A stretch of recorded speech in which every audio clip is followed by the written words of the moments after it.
Oke, assalamualaikum dan selamat pagi. Oke, hari ini cikgu akan terangkan unit 5.3 bendalir tubuh, elektrolit, dan penterma kawalan turan. Oke, sedikit pengenalan.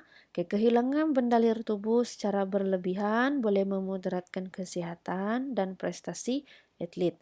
Oke, cabaran besar bagi atlet adalah apabila berlatih atau bertanding dalam persekitaran yang panas dan mempunyai kelembapan tinggi.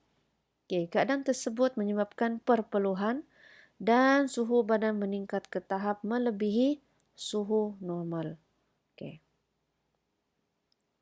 Oke, bendalir tubuh, elektrolit, dan penterma kawalan turan. Oke, konsep bendalir tubuh, elektrolit, dan penterma kawalan turan berkait rapat dengan kesehatan dan prestasi atlet. Oke, air dan elektrolit ialah nutrien yang sangat penting dalam proses pengekalan suhu badan normal ataupun penterma kawalan turan. Oke, ini proses dia mengekalkan, maksudnya penterma kawalan turan ini adalah proses pengekalan suhu badan normal. Oke. Bendalir tubuh. Oke, air di dalam tubuh badan manusia disimpan dalam beberapa kompartemen dan sentiasa bergerak di antara kompartemen tersebut. Oke, dua kompartemen utama bendalir tubuh ialah yang pertama intrasel, air di dalam sel tubuh. Yang kedua ekstrasel, air di luar sel tubuh. Oke, kalau intrasel ini dia sebanyak 60 hingga 65% air disimpan di dalam kompartemen intrasel inilah. Oke, jadi kalau ekstrasel ini air tuh adalah sebanyak 35 hingga 40%. Oke, sebanyak 35 hingga 40% terdapat di kompartemen ekstrasel seperti air di sekeliling sel, plasma darah, air liur, air mata, cairan telinga, dan cecair cerebrospinal.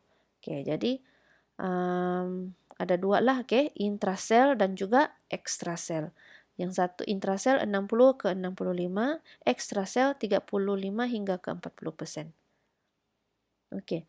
Raja 5.4, yang inilah Raja 5.4 menunjukkan simpanan air di dalam tubuh manusia mengikut kompartemen. Bagi orang dewasa, air menyumbang sebanyak 50 ke 70% berat badan. Ingat kalau orang dewasa 50 ke 70% berat badan kita adalah air.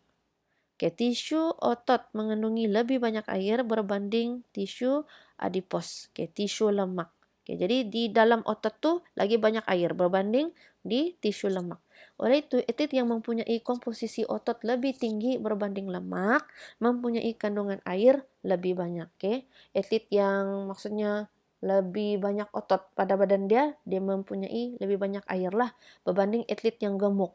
Pula mempunyai simpanan air yang rendah disebabkan oleh komposisi lemak yang tinggi. Berbeza atlet yang lebih berotot air lebih banyak dalam badan. Atlet yang gemuk kurang air dalam badan sebab lemak dia lebih daripada lebih di dalam badan dia. Secara umumnya komposisi lemak bagi perempuan lebih tinggi berbanding lelaki. Jadi perempuan ni lebih berlemak. Terimalah hakikat perempuan-perempuan, wanita-wanita yang kita ni lebih berlemak daripada lelaki. Maka kandungan air di dalam tubuh perempuan adalah lebih rendah. Jadi air di dalam badan kita ni perempuan ataupun wanita ni lebih rendah lah. Jadi kandungan air di dalam badan lelaki lebih tinggi. Oke, elektrolit. Elektrolit wujud di dalam tubuh bersama-sama dengan air, protein, dan juga karbohidrat. Natrium, kalium, klorida, bikarbonat, magnesium, dan kalsium ialah elektrolit utama dalam bendalir tubuh.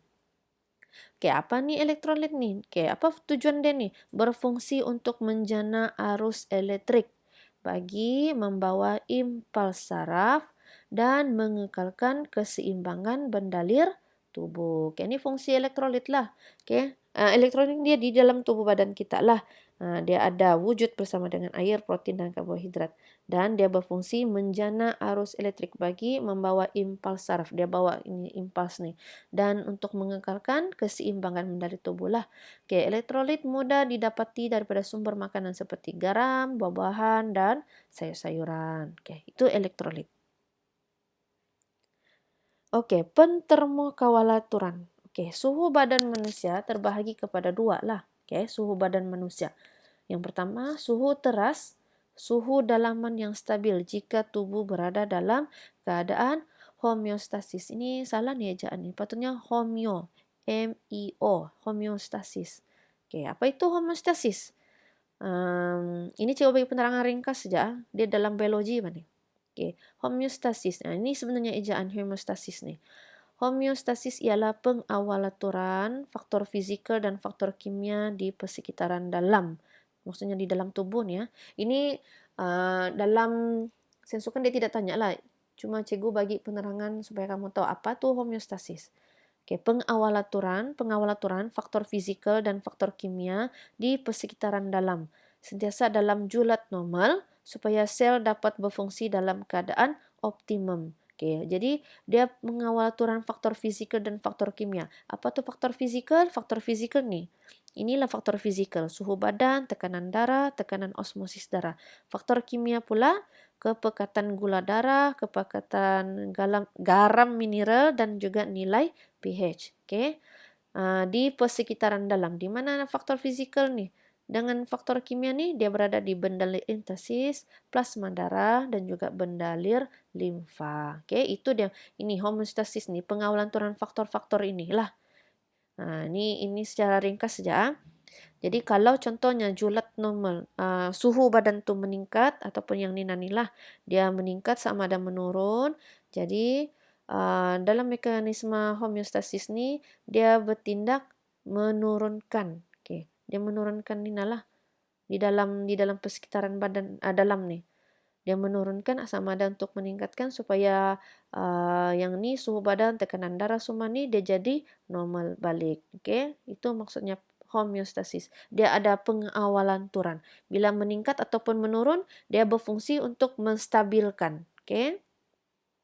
Supaya sel tu dapat berfungsi dengan optimum lah. Oke. Ini di dalam persekitaran dalam lah. Ini nah, bendalir interstisis, plasma darah, dan bendalir limfa. Itu homeostasis. Oke. Jadi maksudnya suhu teras ni dia di dalam dalaman lah, suhu dalaman yang stabil. Jika tubuh berada dalam keadaan homeostasis, maksudnya dia dalam keadaan yang stabil lah, yang antara faktor fisikal dengan faktor kimia tadi itu. Oke. Oke, yang kedua, suhu kulit bergantung kepada suhu persekitaran. Oke. Oke, ini info khas lah. Hipotermia dengan hypertermia. Kalau hypo tu maksudnya suhu badan di bawah tahap normal, di bawah 36,4. Kalau hypotermia, suhu badan melebihi tahap normal. Oke, hypo bawah, hyper tinggi. Kadang-kadang ada macam kedai-kedai yang scan suhu, kadang-kadang ada yang bila cek suhu kita tu 32, 33, salah tu. Sepatutnya kalau normal, nih antara 36,4 hingga 37,6. Itu adalah suhu badan manusia normal. Jadi kalau yang kamu jumpa 32 lah, 33 lah, itu mungkin dia punya device yang cek suhu tu ada masalah lah tu, tidak normal. Oke. Oke, penyelenggaraan suhu badan yang normal dinamakan pentermokawalan turun. Oke, penyelenggaraan suhu badan yang normal. Jadi dia mengawal suhu badan. Itu maksudnya pentermokawalan turun. Oke, proses kawalan suhu badan ini dikawal oleh hipotalamus di dalam otak yang berfungsi secara kawalan autonomi. Maksudnya secara otomatik lah dia kawal secara otomatik. Oke, Raja 5.5 menunjukkan ilustrasi bagaimana seorang atlet yang berlatih di bawah pancaran matahari terik dapat mengawal suhu badan pada takat normal. Kawalan suhu badan dipengaruhi oleh keseimbangan antara pertambahan haba, stres haba, dan juga kehilangan haba. Jadi stres haba nih maksudnya pertambahan haba, stres haba, tambah haba, dan kehilangan haba. Dia mesti ada keseimbangan nih. Bila ada stres haba ataupun pertambahan haba, dia mesti ada kehilangan haba. Oke? Mesti ada, mesti seimbang nih. Nah, jadi kawalan suhu dipengaruhi oleh keseimbangan antara dua inilah, tambah haba, stres haba, dan kehilangan haba. Ya, ini ada ilustrasi lah macam mana proses stres haba dan juga kehilangan haba. Oke? Kamu boleh tengoklah di sini. Matahari, sinar matahari ini adalah faktor apa tuh? Stres haba. Apa nih? Suhu udara, kelembapan udara, radiasi haba tanah. Oke, ini adalah stres haba lah. Jadi bila kehilangan haba tuh melalui penyejatan, perolakan, radiasi dari dalam badan. Oke. Apa lagi? Penyejatan. Jadi kalau radiasi haba langit itu adalah stres haba. Penyejatan adalah kehilangan haba. Oke. Nah, ini adalah dia punya proses lah. Macam mana apa tuh? Kawalan suhu badan tuh. Oke, antara punca stres haba ataupun pertambahan haba ialah sinaran cahaya matahari yang terik, udara panas persekitaran, kelembapan udara tinggi, radiasi daripada tanah, dan haba terhasil daripada metabolisme tubuh. Oke, haba dinyahkan daripada tubuh melalui 4 cara berikut. Maksudnya haba ini dihilangkan daripada tubuh. Ada 4 cara. Yang pertama, konduksi. Proses pemindahan haba secara langsung apabila bersentuh dengan objek. Dalam hal ini, haba dikurangkan melalui sentuhan kasut atlet dengan permukaan tanah. Jadi, bila dia bersentuhan tu secara otomatik, haba tu berpindah ke objek tersebut lah. Okay? Itu konduksi. Apabila bersentuh dengan objek. Okey, yang kedua, perolakan. Proses pemindahan haba melalui pergerakan air atau udara ke seluruh tubuh. Oleh itu, kehilangan haba akan lebih cepat sekiranya atlet ini berlari dalam persekitaran berangin berbanding tidak berangin. Okey. Jadi kalau atlet ni berada dalam persekitaran yang berangin, lagi banyaklah pemindahan haba tu, kehilangan haba tu lebih cepatlah. Itu perolakan. Penyejatan. Okey, yang ketiga penyejatan, proses pemindahan haba berlaku apabila perlu menyejat dari permukaan kulit. Okey, proses penyejatan ini dapat memindahkan haba badan ke persekitaran. Okey, ini proses penyejatan perlulah. Okey. Yang keempat, radiasi. Okay, tenaga haba keluar daripada tubuh ke persekitaran. Okay, sabtu kadang kalau kita berlari itu kan yang bila berpeluh-peluh, kita rasa panas badan kan, itu sebenarnya adalah radiasi sebab tenaga haba tu keluar daripada tubuh kita. Okay, baguslah tu sebenarnya. Jadi itulah cara badan kita untuk seimbangkan kita punya suhu badan. Okey, pengambilan cecair dan elektrolit untuk bersukan. Okey, apabila bersukan, air dan elektrolit akan keluar daripada tubuh melalui peluh. Okey, bagi acara sukan berintensiti tinggi dan menggunakan kuasa eksplosif seperti lari pecut, renang jarak dekat dan angkat berat, kehilangan peluh tidak menjejaskan prestasi sebab jangka masa aktiviti dorang ni pendek. Jadi tidak berapa, biarpun dia berintensiti tinggi tapi perlu tidak berapa banyak keluarlah.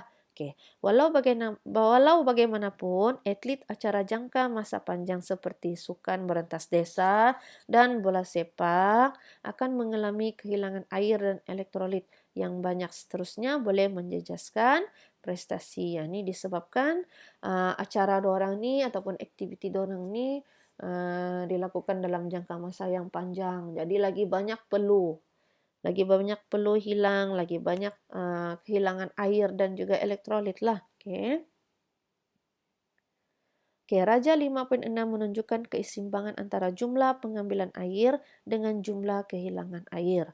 Okey, sumber air boleh didapati daripada minuman, makanan mengandungi air dan air yang terhasil daripada proses metabolisme tubuh. kehilangan air adalah melalui perpeluhan, pernafasan, urin, dan najis. Oke, jadi ada bila kita kehilangan air melalui 4 cara inilah, kita berpeluh, pernafasan. Nah, kalau pernafasan pernah nggak try kamu di cermin tuh, macam ada uap-uap kan? Nah, itu maksudnya kehilangan air lah juga tuh melalui pernafasan. Oke, urin dan juga najis. Oke, ini dia punya rajalah pengambilan air dan juga kehilangan air. Oke, sama. Oke, contohnya cecair 2000 ml, 8 gelas. Kandungan air dalam makanan 500 ml dan air terhasil daripada metabolisme 300 ml. Oke, kalau kehilangan air, kulit berpeluh 750 ml, respirasi paru-paru 300 ml, urin 1650 ml dan juga najis 100 ml. Oke, jumlah pengambilan air 2800 ml, kehilangan 2800 ml. Oke. Oke, ini info khaslah. Jumlah purata pengambilan air yang disarankan oleh pakar kesihatan ialah 3,7 liter sehari bagi lelaki dan 2,7 liter sehari bagi perempuan dewasa. Ini yang disarankan oleh pakar kesihatan. Jadi lelaki kena ambil lebih banyak air lah berbanding perempuan. Kalau lelaki 3,7 liter, perempuan 2,7 liter. Kalau botol mineral besar tu 1,5 liter lah, 1,500 mililiter kan 1,5 liter pun masih tidak cukup. Jadi kalau perempuan pun sekurangnya hampir 2 botol besar tuh, 1,5 liter tuh, hampir-hampir. Sebab dia minta sini 2,7. Kalau lelaki pula 3,7. Lebih lah, lebih daripada 2 botol mineral besar tuh, hampir 3 botol yang 1,5 liter tuh. Oke, itu adalah yang disarankan pakar kesihatan. Oke. Oke, keperluan pengambilan air bagi setiap manusia adalah berbeza. Jumlah akan berubah mengikut tahap aktiviti fizikal, umur, berat badan, cuaca, persekitaran, serta status kesihatan seseorang individu. Oke, macam orang yang pesakit buah pinggang, orang tidak boleh minum air banyak. Bila orang minum air banyak, badan orang akan jadi macam bengkak-bengkak begitu. Itu pesakit buah pinggang. Kalau pesakit buah pinggang, orang ada sukatan khas. Orang tidak boleh lebih daripada sukatan yang diberikan oleh doktor tu. Itu pesakit buah pinggang. Okay. Kenapa boleh sakit buah pinggang? Gara-gara dia ada banyak faktor lah. Salah satu dia kurang minum air. Tengok bila sudah sakit, minum air berlebihan tidak boleh. Jadi dia kena ikut dia punya sukatan lah. Okay. Jadi dia semua ni dia berubahlah pengambilan air ni lah. Dia ada faktor-faktor dia lah beberapa ni lah.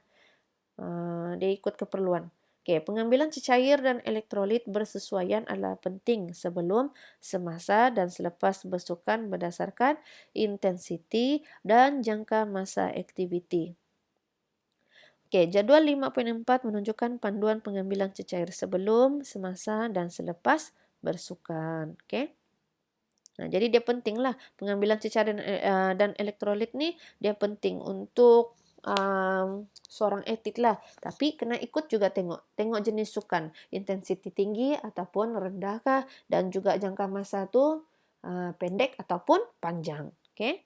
Okay, panduan ini merupakan kaedah penganggaran sahaja dan boleh diubah sesuai mengikut keutamaan individu melalui pengalaman semasa latihan dan pertandingan. Okay. Ini ada, coba tengok praktis kemahiran ni. Murid dikehendaki menghembus nafas pada cermin untuk membuktikan hembusan udara mengandungi uap air semasa bernafas. Itulah maksudnya tadi tu. Pernafasan melalui apa tadi tu? Mana sudah tadi? Yang cikgu Ana sudah tadi tu. Ni pernafasan. Okay? Maksudnya bila bernafas tu memang ada kehilangan air. Okey, panduan ini adalah contoh sajalah jadual 5.4 ni dia panduan saja, tapi dia kena dia boleh ikut dia boleh berubahlah ikut keperluan atlet tu. intensity tinggi ataupun rendah, dan juga jangka masa aktiviti itulah.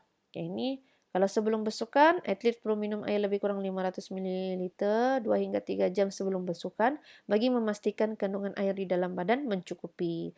Air sudah memadai bagi aktiviti berintensiti rendah dalam masa singkat untuk mencapai status hidrasi yang baik. Bagi aktiviti berintensiti tinggi atau jarak jauh dalam masa yang lama, pengambilan minuman sukan digalakkan kerana dapat membantu meningkatkan prestasi. Oke, ini pengambilan minuman sukan. Dia ada pelbagai jenis minuman sukan yang ada di pasaran ni lah. Antara yang kamu tahu tu 100 Plus, Gatorade, apa lagi? Banyak lagi lah.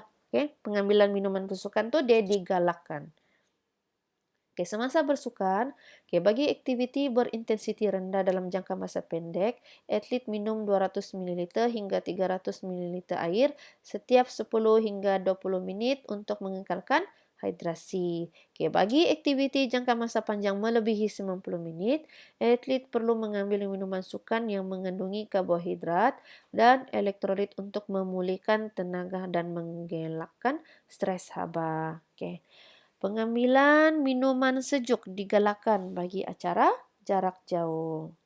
Ni ada tips-tips dia lah. Selepas bersukan, atlet perlu minum 1,5 liter minuman bagi setiap 1 kilogram berat badan yang hilang. Atlet perlu mengambil sebarang jenis minuman kecuali alkohol untuk menggantikan cecair tubuh yang hilang melalui peluh. Pengambilan minuman bersama-sama dengan makanan akan mempercepatkan proses pemulihan. Proses kehilangan air kurang daripada tahap normal dinamakan dehidrasi dan menyebabkan badan berada dalam keadaan hipohidrasi. Hipohidrasi itu maksudnya air dalam badan adalah rendah. Ini satu keadaan dipanggil bila kekurangan air dalam badan. Dehidrasi boleh menyebabkan stres kepada sistem kardiovaskular, iaitu isi padu darah menjadi pekat dan memaksa jantung bekerja lebih kuat untuk mengepam darah. Keadaan ini boleh menyumbang kepada kelesuan. Masih ingat kelesuan di unit 4.4 tu? Menjejaskan prestasi sukan dan boleh menyebabkan stres haba. Stres haba tu maksudnya tadi pertambahan haba. Kehilangan air semasa bersukan melalui perpeluhan boleh dianggarkan dengan perubahan berat badan sebelum dan selepas bersukan. Jumlah air yang perlu diganti akibat perpeluhan boleh dianggarkan menggunakan formula berikutlah. Jadi ini adalah contoh pengiraan kehilangan air semasa bersukan. Kamu boleh tengoklah. Berat badan sebelum bersukan, berat badan selepas bersukan, perubahan berat badan, jumlah air yang diminum semasa latihan, jumlah urin, kehilangan peluh, masa bersukan, kadar perpeluhan. Berdasarkan pengiraan dalam Raja 5.7, atlet telah kehilangan peluh sebanyak 31.7 ml seminit ataupun 1,900 ml peluh dalam masa 1 jam bersukan. Status hidrasi berdasarkan warna urin. Atlet perlu mengetahui cara untuk mengenal pasti tahap kandungan air dalam badan bagi melambatkan kelesuan dan mengelakkan stres haba. Terdapat cara untuk menentukan status hidrasi iaitu melalui ujian makmal dan ujian lapangan. Ujian makmal memberikan keputusan yang lebih tepat tetapi memerlukan pegawai terlatih untuk mengendalikan ujian serta memerlukan kos yang tinggi. Ujian lapangan juga boleh digunakan seperti mengukur perubahan berat badan, membuat pemerhatian warna urin dan rasa dahaga. Antara ujian lapangan yang paling mudah bagi menganggar status hidrasi dalam kalangan atlet ialah menggunakan carta warna urin. Carta warna urin menaksir status hidrasi dalam persekitaran yang ekstrim. Warna urin kuning terang dan jernih menunjukkan status hidrasi normal, manakala warna urin kuning pekat sehingga kuning kehijauan menandakan individu mengalami dehidrasi. Nanti kamu boleh cek lah, boleh tengok carta warna urin tuh. Ataupun kamu boleh tengok sendiri juga. Kalau kamu tengok warna urin kamu tuh kuning, pekat, maksudnya kurang air dalam badan. Nah, tapi kalau air kencing kamu tuh air urin kamu tuh jernih-jernih, kuning-kuning cair, maksudnya masih oke lah kamu punya air dalam badan tuh. Nah, jadi siapa yang rasa kurang minum air tuh, banyak-banyak lah. Ikutlah yang saranan pakar kesehatan tadi tuh. Kalau lelaki 3,7 liter, kalau perempuan 2,7 liter. Oke? Oke, itu saja untuk penerangan unit 5.3 bendalir tubuh, elektrolit, dan pentomaka walaturan. Oke, sekian terima kasih.